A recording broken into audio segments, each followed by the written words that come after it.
Welcome to Thought for November the 2nd. Our readings today are 2 Chronicles chapter 31, Daniel chapter 11, and Acts chapter 11 and 12. And our thought is, who has charge of your people? The above words complete Daniel chapter 11, which we read this morning. It is a long chapter with a massive detail about events that were future from Daniel's time. We read yesterday of how an angel came to make you understand what is to happen to your people in the latter days, Daniel 10 and verse 14. And as a result, writes Daniel, I turned my face toward the ground and was mute. No breath is left in me, Daniel chapter 10 and verses 15 and 17. Today's long chapter details a great number of events, and some of the detail is remarkably accurate about the events which happened in the centuries that followed.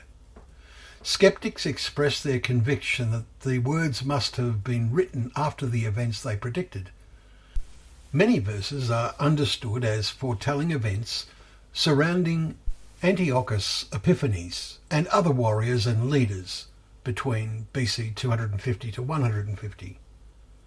When the Dead Sea Scrolls were found in the late 1940s and during the 50s, many skeptics were nonplussed that in 3 different caves no less than 8 scrolls of Daniel were found. Before then they had tried to reason that the Septuagint translation of the Old Testament into Greek must have been only just before the time of Christ. However, some Hebrew scholars dated the translation as early as BC 200. Naturally, the skeptics disagreed. What fascinates us is that the prophecy ends by reaching forward, and as you read on into Daniel chapter 12, to the time when many of those who sleep in the dust of the earth shall awake, some to everlasting life. We read in Daniel chapter 12 and verse 2, this follows the time of the end as detailed in Daniel 11 verse 40, and the description of a great day and a great battle in the Holy Land between the armies from the north and south. This is seen to be the same as the Armageddon described in Revelation 16 and verse 16. The king of the north wins, but only briefly. He shall pitch his palatial tents between the sea and the glorious holy mountain, we read in Daniel 11 verse 45. But the verse and the chapter end dramatically with the words, yet he shall come to his end, and with none to help him. Daniel's people are, of course, the Jews, and there shall be a time of trouble such as never has been.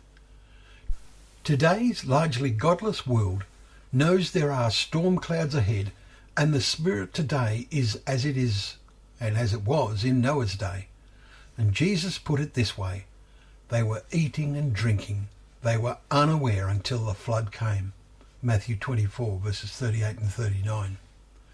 So many will come to their end with none to help them, and as then, so today, nearly all are unaware. They sense the world must be heading for a climax, but blindfold their minds to the reality of a wondrous creator of all that exists, and that he has foretold this world's future. Thank you once again for joining us for Thoughts for the Day, when together we can open up the pages of God's Word together, remembering that they are a lamp to our feet and a light to our path.